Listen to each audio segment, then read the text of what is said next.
right, Nick, you did it again. You got to buy your new house with $2,300 total money out of pocket to buy a place. That's absolutely phenomenal. Let's talk about the origins of this buyer, where she came from. Talk to me about it.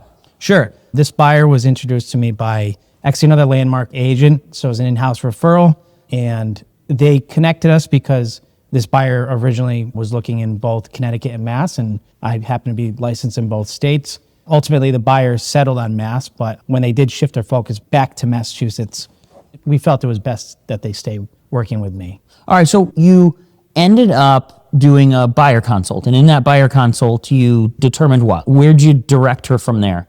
Yeah, so I always recommend first steps with any new buyer or new potential buyer is doing a buyer consultation where whether it's their first time buying a house or it's been a while, we get to establish a few things. What they're looking for in a home, what their timeline is, their budget, and also, most importantly, seeing if they're pre-approved or not. And then if not, getting them in touch with a preferred lender like you. Yeah. And then we talk a little bit about financing, but I like to really understand what their wants and needs are in a property and then just highlight some different programs that might be available for them. But then really they can go in depth with those conversations with you. So initially, when you had this consultation with the buyer, they weren't even necessarily even thinking about down payment assistance, right? We opened up saying they got into this house for $2,300 total out of pocket. Yeah, that's phenomenal. That's incredible. That's absolutely crazy. So there's people out there who think, I don't have enough money to buy a house.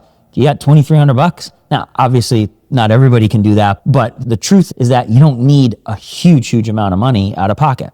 So your initial buyer consult, they didn't really need down payment assistance, but you sent them to go get pre-approved, obviously, because you need that. And in that pre-approval conversation, we talked through with her some options that she had. While she was shopping with both a regular conventional with money out of pocket and with down payment assistance, she ended up choosing the down payment assistance route. She had her own money. Do you have any detail into why maybe she chose that route?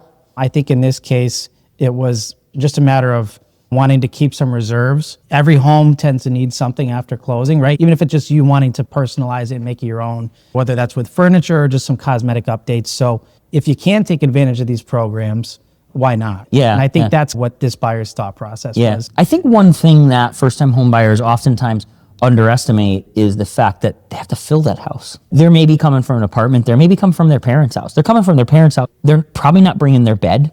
They're probably bringing their pillows and their clothes, okay? And the rest of the stuff is staying there. And even if they have an apartment, apartments usually aren't as big as the house that they're buying. So you're going into a place, you're gonna need a dining room set, you're gonna need bedroom sets. Maybe you wanna upgrade the appliances. Maybe you wanna redo some floors, put on some paint. Yeah. Whatever it is, there's money to be spent there. So ultimately, I think it's a smart move. A lot of people, even when they have the money for that down payment, to use the down payment assistance because it's really cheap money. And now they can hang on to their own money to do those customizations, to put in that furniture, to put in those appliances and everything like that. Yeah, and not to mention, you're now a homeowner, so you'd like to have a rainy day fund if possible. Because things, it's not if, it's when. Yeah, absolutely. Absolutely. I had somebody the other day talk to me. They were reminiscing. They bought a house 20 years ago, and they were literally reminiscing about how the weekend that they closed their water heater went and flooded their basement. And it was like, they were like, oh my gosh. They were like, we were young. And they basically were like, good thing we had some money in the bank to get through that. Right. It wasn't the most awesome situation, but stuff happens. Yeah, and that's a great point. It's like story time. Yeah. Sometimes I share stories like that from past clients with my future buyers at these consultations. So it puts things into perspective for them. Sure. All right. So we said $2,300 out of pocket. That was using the MassHousing down payment assistance, which comes with up to $30,000 actually in down payment assistance. Now, most people qualify for the $25,000 version of that, but comes with up to $30,000 for whoever, depending on what you qualify for. First-time buyers, there's income limits, there's all kinds of stuff that go along with it. But in reality, in this buyer situation, they were able to take part of those funds and put it towards a down payment, and the rest of those funds putting it towards closing costs, and ultimately ended up walking in there for $2,300. They actually ended up getting a check back at closing. That's correct. Yeah, because that was that $2,300 was less than their deposit that they put down to secure the property. Yeah, and that's actually pretty common on a lot of 100% financing programs, down payment assistance, USDA, VA, where the deposit actually exceeds what you need. And that's actually a big misconception. A lot of people there, they think, oh no, I've got this $10,000 deposit or this $5,000 deposit, I'm now broke. We can actually set you up with these programs to where you could put that deposit down. That makes the seller happy, Sure. but you getting the money back at closing, which is exactly what happened here. There was a larger deposit than what ultimately was needed. That's right. When you sit with first-time buyers, are there any misconceptions that they have about down payment? Are there any things that you're normally educating those people on, or? Yeah, when it comes to down payment and really just any of the expenses that come with buying a piece of property, I want to educate them on all the expenses that might come with a transaction, because there are some misconceptions out there that you might need 20% down. That's not the case. Talk about the importance of the deposit and what that means to the seller and how we should structure that in the offer.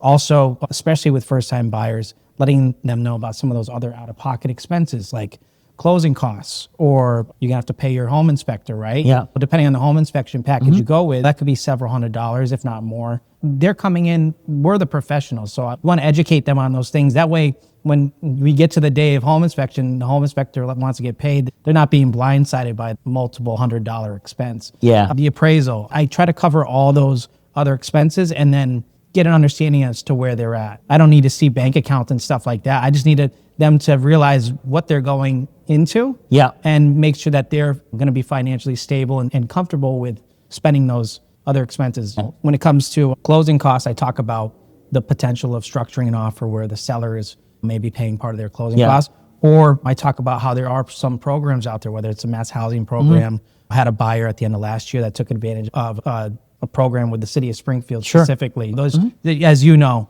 better than anyone, there's plenty of different options out there. So I try to touch base on that, and then you can go in when you're talking with them and getting them pre-approved and reiterate those things. Yeah, that's awesome. I always say that I'm an educator, really. And that sounds like you have a very similar way of helping people out, is that you're educating them on the options, so then they can really make good decisions ultimately. So super competitive market right now too, right? So in the price point of a lot of first-time home buyers, you're really competitive. You were able to get this thing together, no seller closing cost credits up front or anything like that. You were able to put this together with a strong offer to get this deal under contract, which I think is phenomenal. That's a testament to what you do, because it's not always about price, but there's a lot of competition for that house right here. So in this price point, there's a lot of competition. So, and you were able to structure this deal with making it the most attractive deal to the seller. And I think one of the things that go along with that is not having to ask for those closing costs. And I think the down payment assistance helps with that, right? Because now somebody who maybe had the money or has the money for down payment, but not for closing costs, and it's just stretching it. With the down payment assistance, you were able to make that deal feel a little bit stronger to that buyer. And I don't know what you were competing against other people, but I imagine there was a lot of other offers on that property. Yeah, I think we were one of 4, if I'm recalling correctly. And yeah, definitely what helped with strengthening that offer was making that offer as clean as possible, is the term we use. Yeah. And with coming in with a strong offer price, obviously sellers always like that, but the terms too, not asking for the closing costs credit. The strength in conversation and communication goes a long way. The list agent knew your name, felt comfortable with you as a lender. Yeah. Sometimes it's just who you're working with as well. Yeah. And knowing that you are doing the best possible for this buyer and that you're going to see this through for them. Yeah, I love it, man. Yeah. That's awesome. All right, so you now are looking for the next $2,300 buyer, right? Oh, always. Yeah, absolutely. So if you're out there and you're looking to be that next $2,300 out-of-pocket buyer, no promises on that, but Nick, do you have a message for those people? Preparedness is huge. I'm always happy to sit down and just hear you out. I taught myself guitar by ear, so I'm a pretty good listener. So let me hear about your wants and needs, your goals, and then let me teach you a little bit about what I've learned in 8 or 9 years of doing this, and then we can succeed in those goals together. Yeah, absolutely. All right. Nick's information is on the screen. My information is on the screen.